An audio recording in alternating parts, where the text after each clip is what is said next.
So with that, it's my pleasure to welcome everybody to our keynote webinar for November on the centralization of peripheral pain, clues into neurobiology and neuroma pain. And it's my great pleasure to introduce our speaker today, Dr. Mark Mahan. Dr. Mahan is a neurosurgeon and associate professor at the University of Utah. He graduated from Columbia University College of Physicians and Surgeons before going on to do an internship and residency at the Barrow Neurological Institute. From there, he completed 2 peripheral nerve fellowships at the Mayo Clinic and at UC San Diego.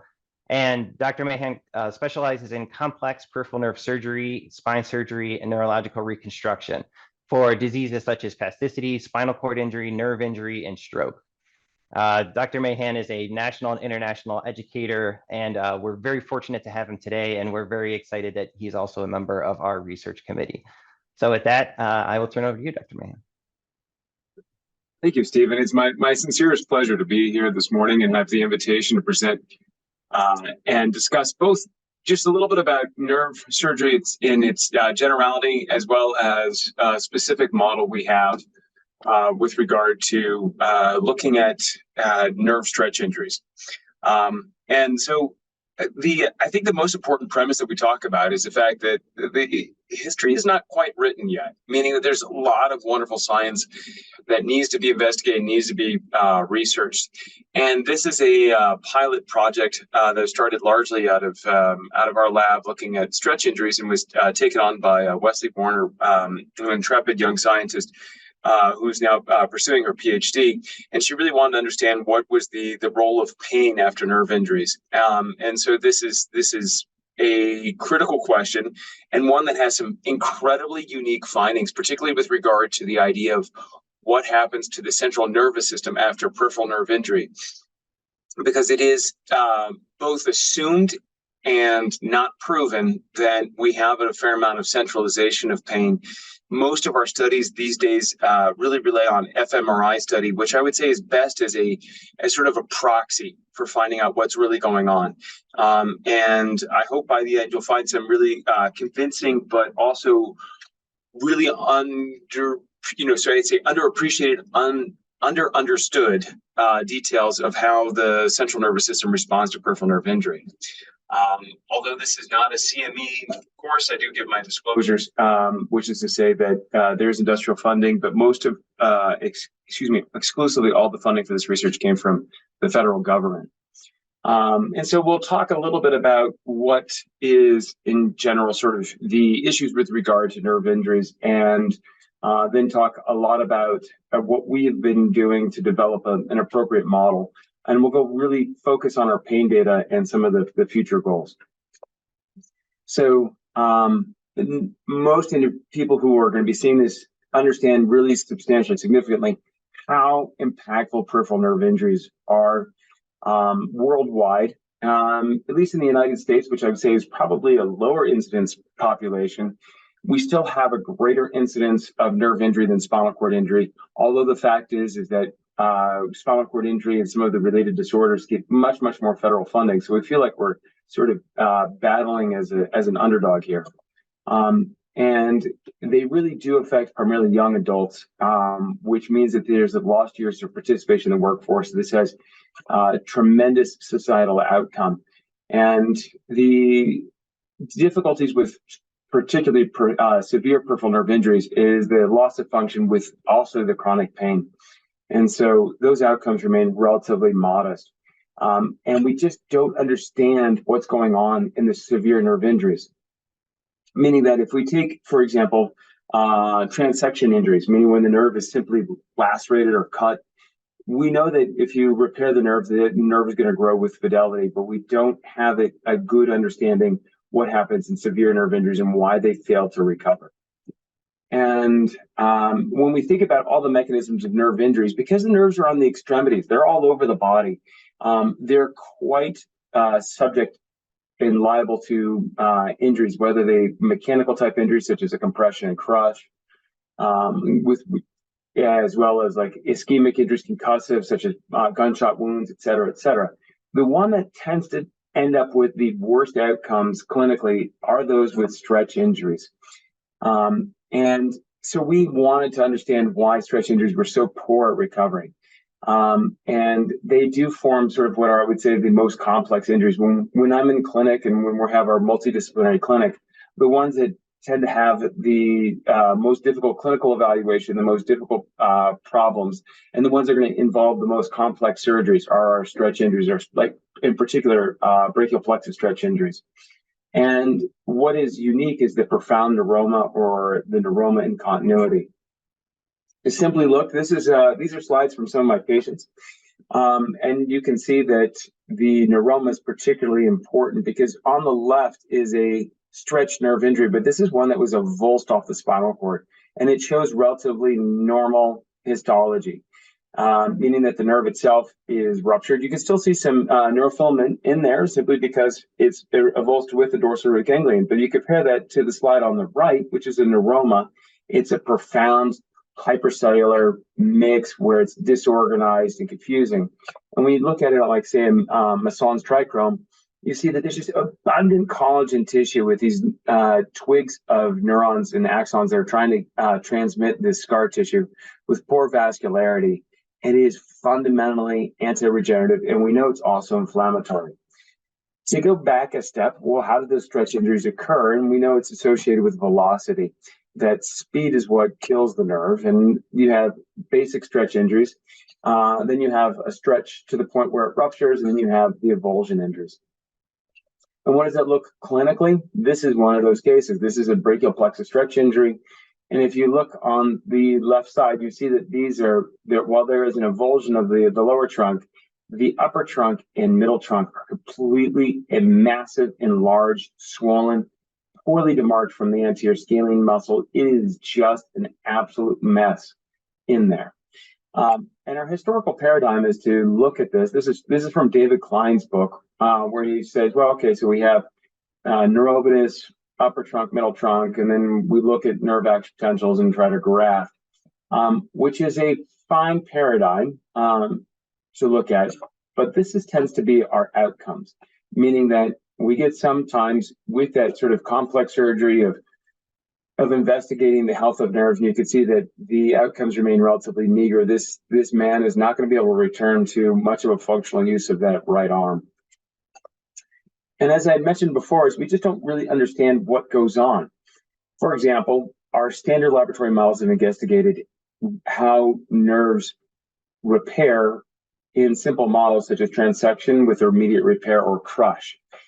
And this is taken out of an article of Tessa Gordon's work, where they basically show that there's a wonderful expression of regeneration-associated genes after nerve transections. You get the dieback, and both the neuron as well as the Schwann cells express regeneration-associated genes that promote nerve recovery. And you can see that it's an asymptotic type curve, meaning that early on after nerve injury that the expression is going to peak and then it's going to dwindle off over time. And so we know an abundant amount of how these type of nerve injuries recover. Now, that's not to say that where the story is completely writ. There continues to be wonderful research regarding the outcomes from Wallerian degeneration and nerve repair. But we just don't have an understanding of the pathophysiology. So, for example, if you take nerve crush, this is out of Sain's lab out of Harvard. On the left is before, and on the right is after nerve crush injury. And you can see that this axon that's expressing the green fluorescent protein regrows basically back to its prior neuromuscular junction. And you can see that on the high magnification panel that the axon regenerates back to the exact same neuromuscular junctions as stained in red with alpha bungarotoxin, showing that there's a great fidelity of recovery.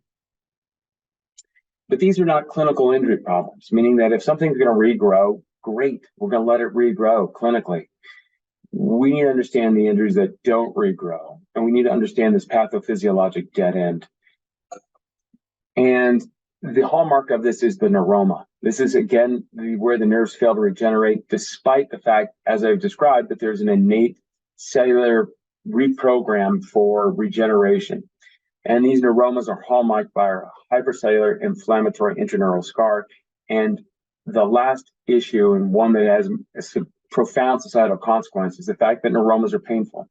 And so this is indicative of either a particular or peculiar axonal regeneration, or at least that's what we thought. And we'll go with that at the very end.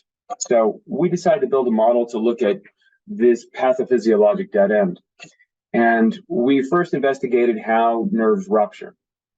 Meaning we would take nerves and in our initial studies look at rat nerves, and we'd stretch them. And we found that there basically were sort of three modes of nerve stretch biomechanically. And that's largely captured on the figure on the right, meaning that in low stretch injury, there was a sort of an elastic phase, meaning that nerves would be stretched like a rubber band, and they would recoil basically back to their prior length. And that's hallmarked on the lower left of the curve, where within about, say, 40-50% of its length, it would recoil back to about 10% of its original length. And if you look at the histology, these are relatively normal-looking nerves. Now, on the other hand, if you went a little bit beyond that, you got into a plastic deformation zone, which we call the inelastic, meaning that the nerve was stretched and it entered a stretch of approximately 80% of its length, and it stayed persistently elongated by about 40%, meaning that it was internally degraded. And then after that point, it would rupture. And what does that look like? This is a high-speed model looking at what would happen, and I think it's very illustrative. So here's the arc of the hook pulling on it, and you see the nerve fragmenting internally and then rupturing. And this is again captured at 5,000 frames per second. You can see in the background there's a little water droplet that's been suspended, still floating in the air because it occurs so rapidly. Now, as I said, if you look at the immediate histology, this is a neurofilament and laminin stain. Laminin is green, so it's going to outline the endoneurial tubules, or where the axons are going to transmit. And then the red is neurofilament 200, a heavy chain of the axon. And you can see that with sham injury, you see the normal undulation or coil-like architecture of axons, meaning that the nerve is meant to be elastic. It's stated to be sort of a coil or undulating pattern so they can handle stretch, meaning that like when your limbs move, your elbow bends, the nerve can tolerate that kind of stretch. Then you get to the elastic phase, as you saw before, where the nerve, in this case, gets permanently deformed, permanently straightened, but it will come back to its prior length in a majority of the cases. Then we proceed to the inelastic, where you see some fragmentation, but some parts of the nerve are intact, and then clearly rupture, where the nerve is ruptured. And what it looks like in chronic long-term follow-up is like this. You can see in the low-power images on the far right, the normal undulating architecture of the sham injured nerve versus the elastic, which is a little bit abnormal, but the animal is functionally normal. And then you see inelastic, where the nerve is partially injured. There's transmitting portion of the nerve, but there's also some neuromatous areas, as you see highlighted in that sort of bluish color by the Masson's trichrome. And then lastly, in the rupture, you see that profound neuroma. That's where the nerve is hypercellular, grown, and massive. And just a word of history, the neuroma is a funny term because we think of oma as referring to things like carcinoma or malignant tumors. And early on in the late 18th century, the idea was that you could cut a nerve and it would grow out this massive outgrowing. And they thought it was a, quote, experimental schwannoma, meaning that if they, at that time, would grow these sort of tumor-like end bulbs of nerves. And that's where the oma for neuroma came from. And that has stuck and persisted. But I do want to highlight that you see that in all of the nerve injuries where you see this really intense desire to regenerate, but it's frustrated and it failed. This is a little bit of a busy slide, but I want to go over it in just a small bit of detail to show you that there are basically different outcomes functionally. In panel A is SFI. So this is a fine motor pattern looking at the animals. And you can see that in the sham and elastic injured animals, there's maybe a little bit of temporary changes from the surgery and or stretch injury, but nothing permanent in fine motor. When you look at fine motor and the rupture and inelastic, it's largely gone, meaning that it is severe immediately after injury. The animal pseudo recovers a bit, but stays persistently abnormal. If you look in panel B, these are gross locomotor scores. And you see that all animals demonstrate some deficits in gross locomotor function, possibly, say, for example, from the elastic, just from the sensory dissociation and lack of proprioception from the movement. But you see that the inelastic animal recovers to normal because it has the ability to move its leg, but the ruptured animal is poor and it gets worse over time. And that's an important note because we're going to touch on that later, that something's going on in this animal that although gross locomotor is largely outside of the distal sciatic nerve, which is where the injury is performed, these animals are giving up or doing worse over time. If we look at pain and withdrawal frequency, this is really looking at sensation. Again, all animals show a deficit early on and they recover over time. But the muscle that's innervated by the distal sciatic nerve, as you can see in the inelastic and rupture, are statistically abnormal and substantially withered. So the nerve, again, is withered in relationship to its degree of injury. Elastic, distally, not so much abnormal, but in the ruptured and inelastic, absolute reduction in axon counts, different morphology, and most severe in the neuroma. And so we spent a lot of time looking at how rodent models compare to the human models. So if you look on the lower panel, you'll see that those are human clinical specimens stained with immunohistochemistry. So the response to the immune marker is going to be in brown. And on the upper panel, these are going to be immunostaining, but with fluorescent markers. And you can see they roughly parallel each other.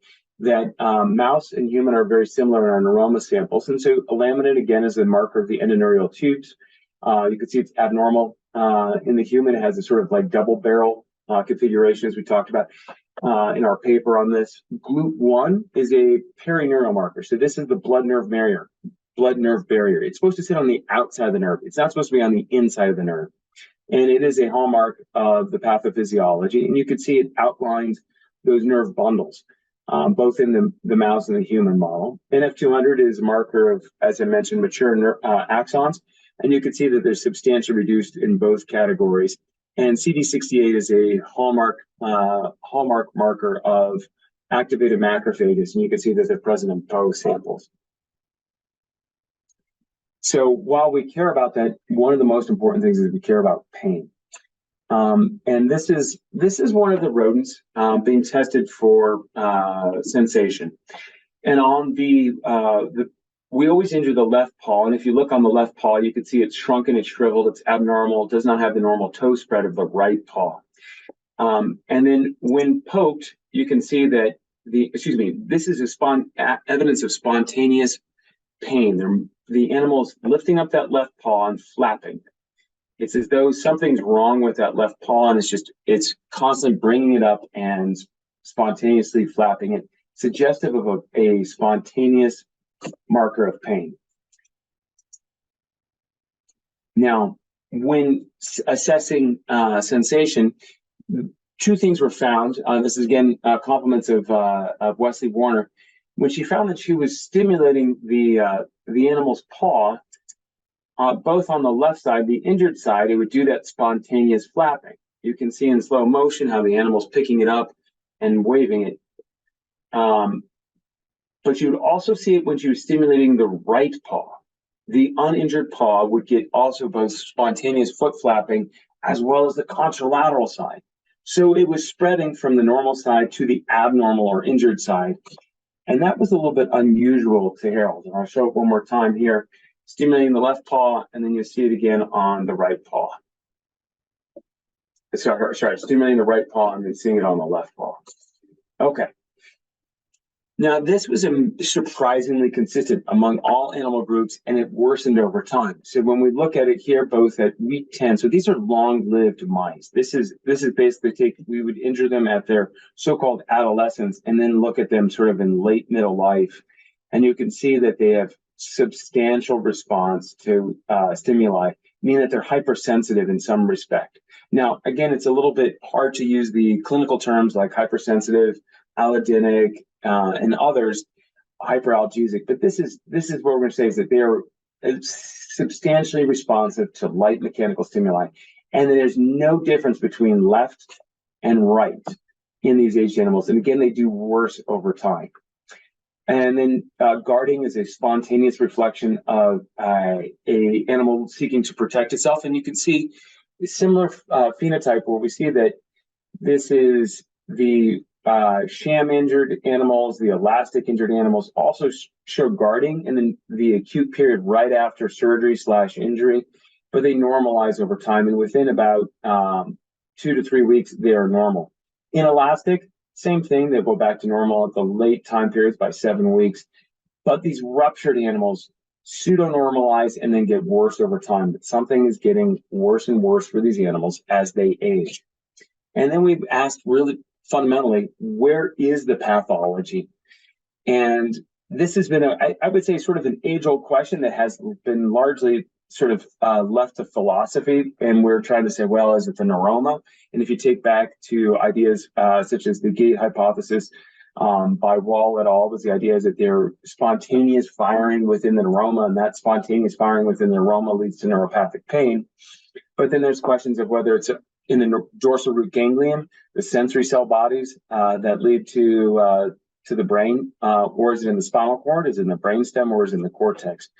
And this is what we found for some of our investigation, is that while we know that the neuroma is inflammatory, and so here's some classic markers.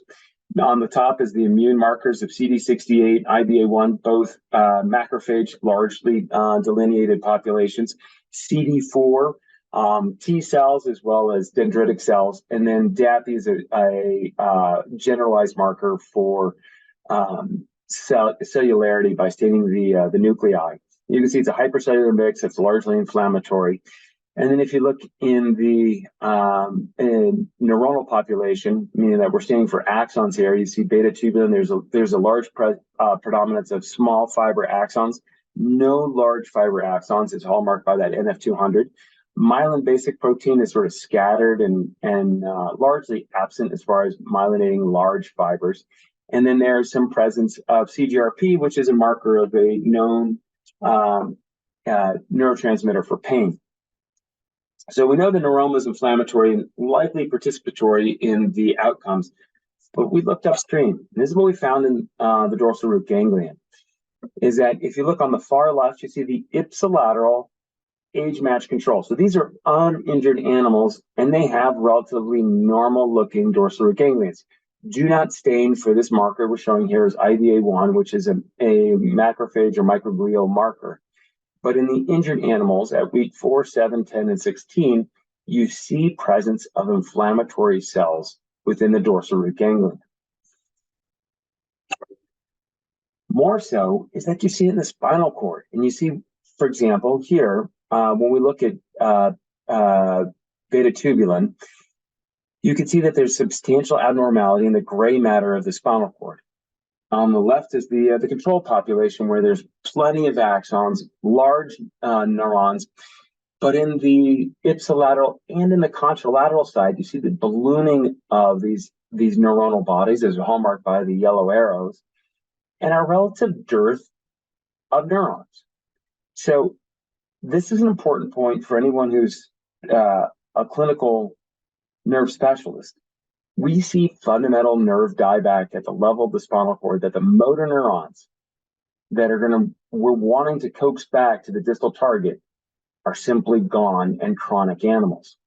There's always been this sort of debate, is it the senescence of the Schwann cells or other problems that lead to failure of nerve regeneration in chronic periods?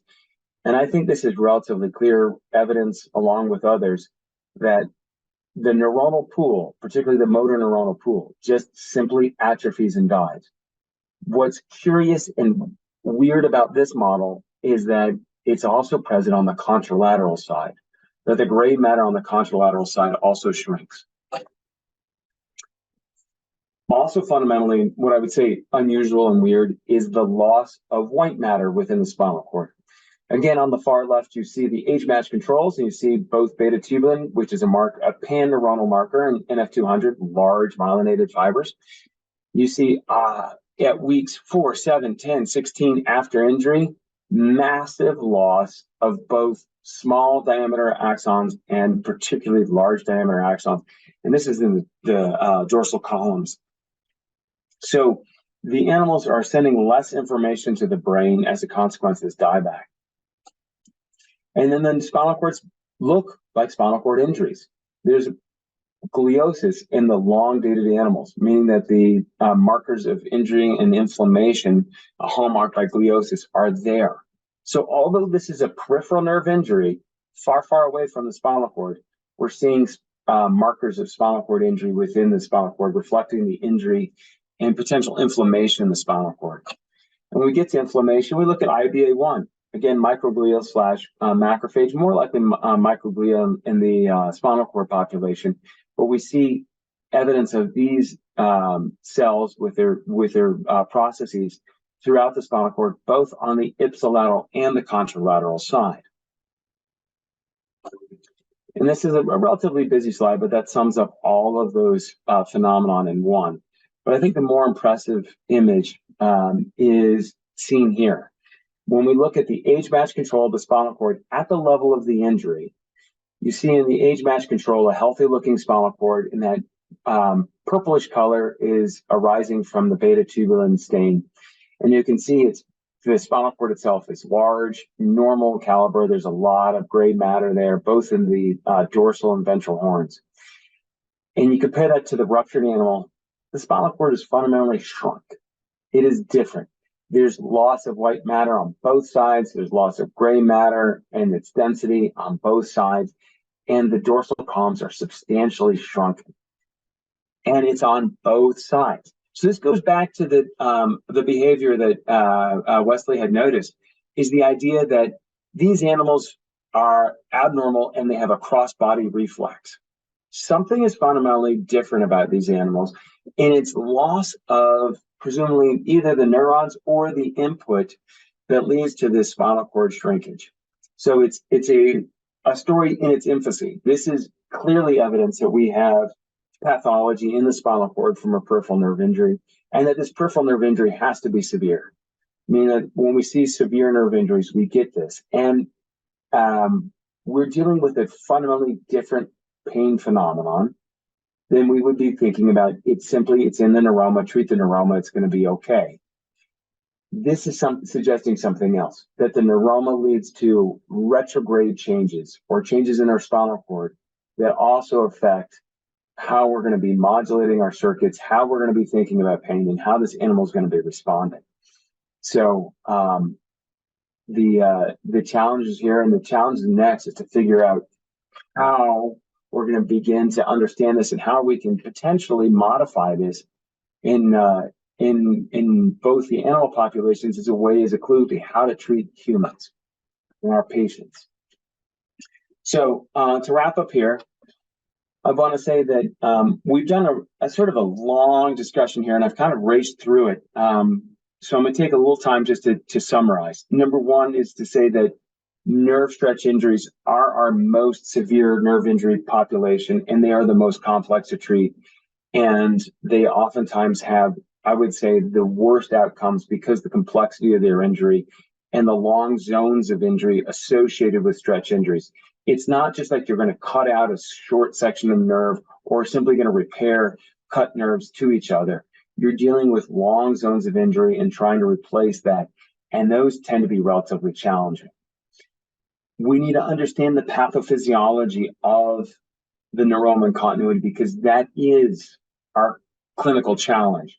We're not oftentimes dealing with simple nerve injuries that are going to simply like, oh, if you fix the nerve, you're going to have better outcomes, because that is true.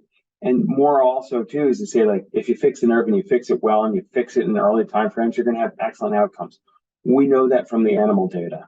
It's not to say that we're perfect and there's not room for improvement, but to say that in those transection injuries, we know we have good outcomes. We have clear indications. We know what to do. Stretch injuries are different. We need to improve on the pathophysiology, and the only way we can improve on that is to understand it. The animal models are clear for that. We can show that the animal models behave a lot like human nerve injuries, both in the fact of how they look anatomically, meaning that pathology slide showing they're similar, but also the fact that they reproduce what we see clinically.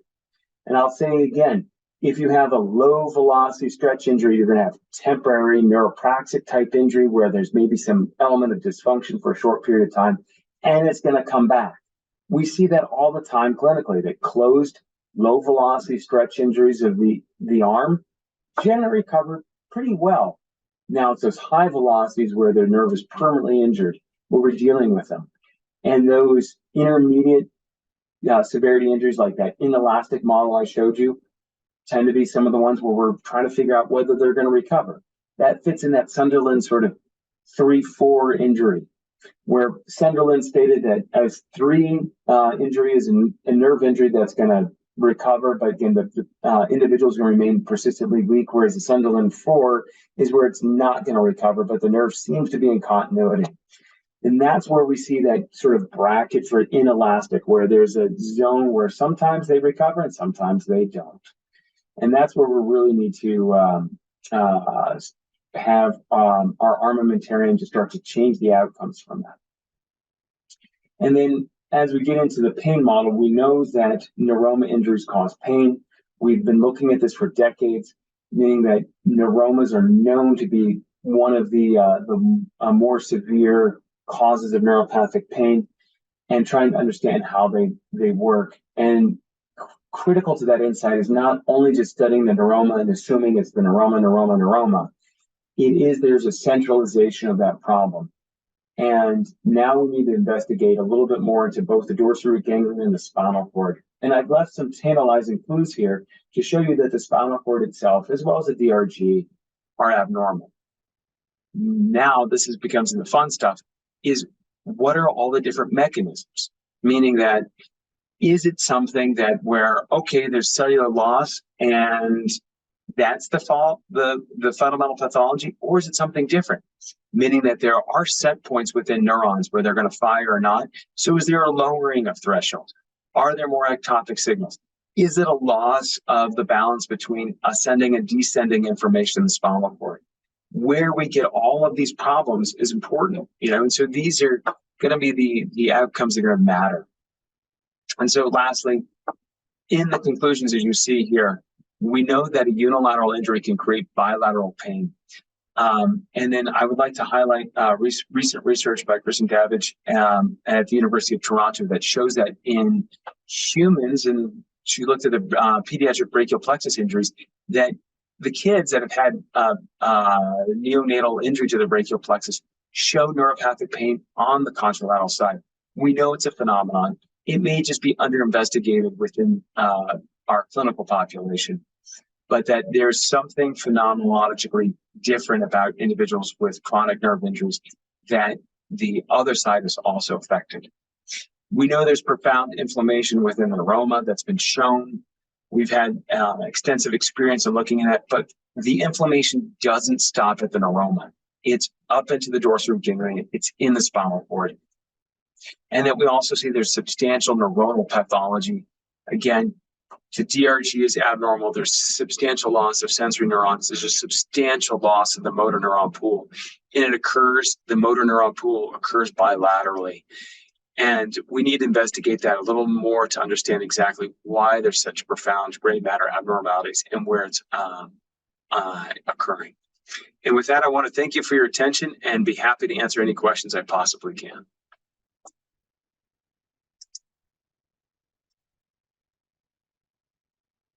Excellent. Thank you, Dr. Mahan. Outstanding presentation. A lot of good data and a lot of good questions. We do have a question, and we have somebody with their hand up. Just wanted to remind folks, if you have a question, please put it in the Q&A box, and we'll get those taken care of. But the first question was thank you for the informative presentation. How will these findings impact your approach to neuroma management in your patient population? Oh, that is an excellent question. And it has shifted a little bit about my thinking, and which is to say that, or at least provided some clarity. I'll say that, meaning that individuals with relatively recent neuromatous type injuries, like let's say digital nerve lacerations of the finger, and they're sort of short after injury, and we know there's a neuroma, but it's also relatively recent after injury. They're not like years and years afterwards. Those are going to repair much better, and you kind of know that after treating some individuals, and you kind of know that that's going to be the outcome. The more severe population tends to be our amputation neuromas, that meaning that individuals have had an extremity amputated. They've been there for years, and they're the ones that I'm getting them sort of after everyone else has tried something for them, meaning they've had multiple neuroma type surgeries, and good neuroma surgeries, meaning that somebody did something appropriate where they cut out the neuroma, they try to repair it, they do it, everything like that. And the individual's coming back to me and saying like, hey, this didn't work at all. And at that point, you realize this is not going to be just a nerve surgery fix. This is going to be something we have to treat the spinal cord. And so those individuals, we're trying to modulate that either with dorsal root ganglion stimulation, spinal cord stimulation, but also possibly treating the neuroma too. Meaning we're not going to say, oh, hey, listen, we're just going to stop at the neuroma. We're going to say like, hey, let's do both. Let's think about how we can optimize the outcomes by treating both the neuroma as well as the spinal cord, and maybe we can kickstart a better regenerative cascade for that individual that normalizes the pathology. But they're complex, those chronic patients. I might have missed this in the presentation. Do you have an idea of the lag of changes in the spinal cord from when the injury actually happens, or the time frame of how quickly you see the changes in the spinal cord after the injury to the nerve? That is an excellent question. There were some slides there that showed you that we see pathology at the 4-week period. 4 weeks. Now, the question I think more importantly is, which is the part that's reversible? Right? If you said like, okay, we're gonna have a neuroma injury, and instead of just letting the animals, dwell with a neuroma injury, what if we repaired it at this time frame? What part of the spinal cord becomes reversible? And that's a really excellent question that we really need to investigate. We do have a second question. You mentioned nerve lesion and continuity with neuroma formation caused the most severe pain. How does this fit with our experience of avulsion pain being the most severe? Excellent question. We do not have an avulsion model, and that is a good question. And I agree that some elements of avulsion pain are oftentimes sort of more debilitating for our patients. But I do want to qualify in the fact that there are plenty of individuals with avulsion injuries that do not have pain. I would say, although I don't have statistics in my patient population, it tends to be on the order of almost about 50-50, where there's some individuals who have severe neuropathic pain from avulsion injuries, and there's some individuals with avulsion injuries who describe no severe neuropathic pain.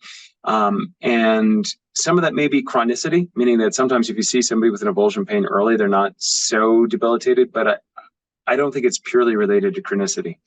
And the question is right, is to say that I can't say that all neuromas are going to have the same severity as avulsion injuries, et cetera, but they are different pathologies, and the treatments are oftentimes very different. But I wouldn't necessarily say all avulsion pains are going to cause neuropathic pain. Just like I would say that not all neuromas are going to cause severe neuropathic pain. There's a lot of patient-related factors.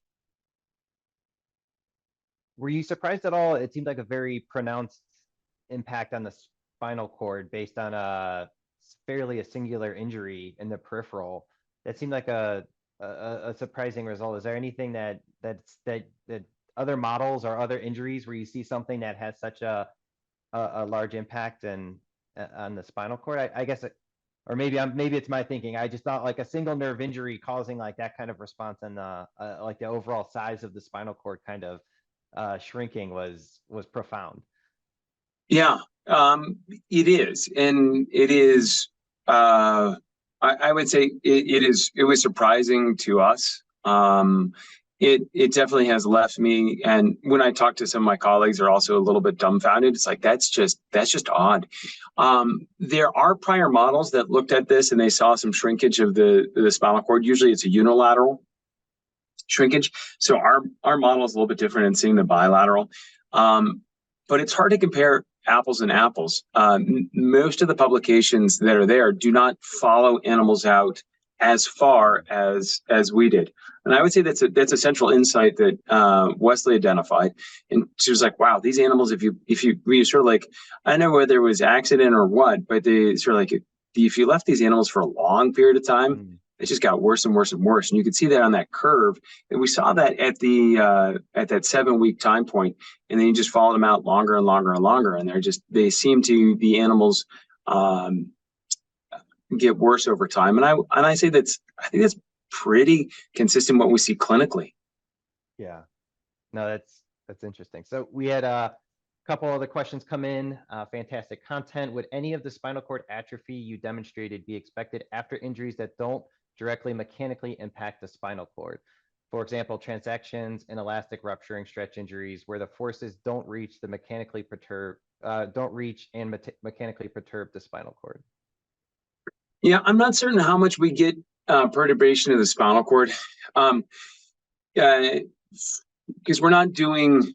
Although we have a stretch injury and they do extend proximally, there's mechanical strain probably applied to the dorsal root ganglion. But remember that in these animal models, there's still a cauda equina. This is a peripheral nerve injury. It is not inside the thecal sac. We're not getting an avulsion type injury. So, meaning that although I think the individual's question is particularly relevant, say with like brachial plexus injuries, that there may be proximal extent. This is in the sciatic nerve where the spinal cord is, well away from the peripheral nerve due to the cauda equina. So we're just not getting direct injury to the spinal cord. But the question was fundamentally like, do you see the same injury in transection injuries and others? And that's why I would say, yeah, there is some evidence to see spinal cord changes with regard to chronic nerve injuries, I'd say semi-chronic, in transection injuries where there's a loss of some of the neuronal pools, but they're not as well investigated. And I would say that it remains sort of a question that hasn't really gotten as good attention and direct light on it. And I would suggest that it's quite possible that there is different degrees of spinal cord changes with each of the different injury mechanisms, simply because of how much inflammation is, distally.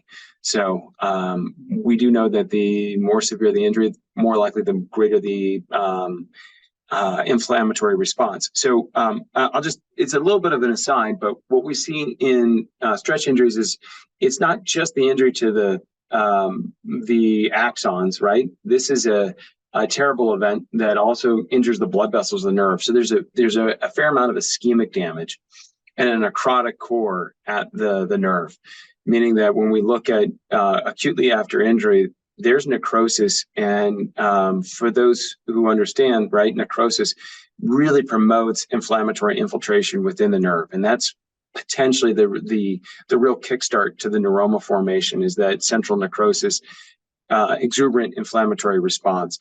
And that may be potentially why we're seeing such a crosstalk. The crosstalk between the immune system and the nervous system has been increasingly well studied over the past 15 years or so, and that may be part and parcel of what is the harbinger of severe pain and neuroma formation. I think we have 3 other questions in the chat box. I think I'll go a little out of order here because I think you just kind of touched on this one a little bit. But based on your research findings, would you suggest that closed nerve injuries be explored ASAP in case there is a significant lesion in continuity that could be excised and repaired before the spinal cord changes occur? Would this reliably prevent these changes and chronic neuropathic pain? Yeah, I think there's, again, animal models and humans are a bit different, but this is how we fundamentally learn.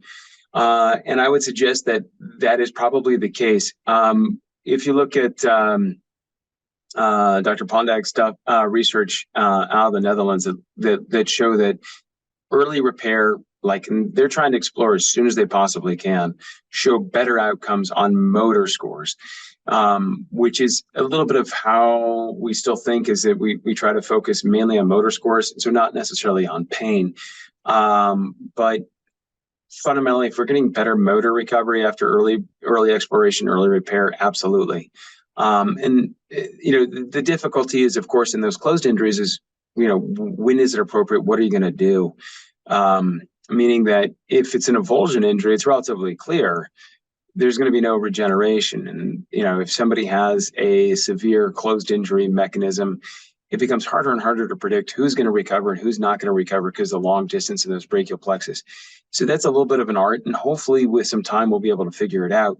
With advanced imaging or biomarkers, we'll be able to say, oh, wait a second, you did this blood test and there's tremendous spill of myelin basic protein in the peripheral blood, and that suggests that this is a high-grade injury, and we need to therefore explore early, and do a graft repair, because we know that we're likely to get out there. But we're probably maybe on the orders of decades for really truly having a clinical basis for doing that. But at the same time, I think hopefully our science evolves rapidly so that we can get to that point and say, yeah, this is a severe nerve injury. Let's take care of it now. Yeah, makes sense. Two more questions. We have, given the changes seen in contralateral spinal cord, do you think contralateral limb rehab might mitigate this? Oh, wow, that's a fascinating question. I hadn't thought so much about that. I think the person asking the question is probably well aware of and insightful with regard to mirror therapy, which is the idea that we can really train a lot of individuals with neuropathic pain to diminish pain on one side by mirror therapy and looking at the other. And so there is probably a fair amount of potential there. And I think that's, again, sort of both known, well known, but underexplored. And I think the other issue that we don't quite have a handle on is truly how much of our individuals have neuropathic pain in the other limb. Sort of anecdotal. Sometimes we ask questions, but we don't, other than I say, Dr. Davidage's study at Toronto, we don't have as good an understanding as phenomenologically about the severity of neuropathic pain in the contralateral limb. But I don't think we can diminish it. And I think that the question is particularly appropriate, which is to say, if we can prime neuronal regeneration by exercising and activating the contralateral limb, it may have importance on the injured limb. Right. Last question. If you could repair these large zones of injury, rupture injuries, do you think that would attenuate the DRG and spinal cord pathologies, or do you think that retrograde pathology signaling is inducing so acutely that repair can never be soon enough? Yeah. And I think that goes back to what we were talking about before, is is there sort of an on-off ramp to this, where there is a time zone where you could say, well, if we repair it early, how does the spinal cord behave later? That's a wonderful question. It's a key question, one we need to pursue. So I don't think necessarily, is it ever too late? Probably. There's probably a point where you say, like, yeah, it is just not going to have good outcomes. And I think we just have to, at that point, maybe say, we understand that, and not try to pursue therapies in vain, saying like, oh yeah, don't worry, you've had that severe neuromatous injury for 5 years, and I'm going to fix it and you're going to be all better. But maybe take, as I said before, potentially a double or triple approach, trying to do everything we possibly can, the form of stimulation, in the form of nerve repair, other things to get to that point. And I think that's probably where we start to need to look at some of the clinical trials and start segmenting individuals by duration from their injury, instead of lumping everybody to say, oh, okay, you had a nerve injury, but let's really identify who's in the early category and who's in the late category, and what are the outcomes that are associated with the difference between aging and neuroma injury. So that was the last of our questions. So great conversation. Thank you again, Dr. Mahan, for the presentation today. Outstanding data, great conversation. For folks attending, we will send a follow-up email. We'll have this on YouTube for those of you who want to go back. It was a lot of information. So if there's anything that you wanted to go back and check out. And then also, we will have some information about our December webinar. So thank you again, Dr. Mahan. Really appreciate it. And thank you all for attending. I hope everybody has a great day. Thank you all.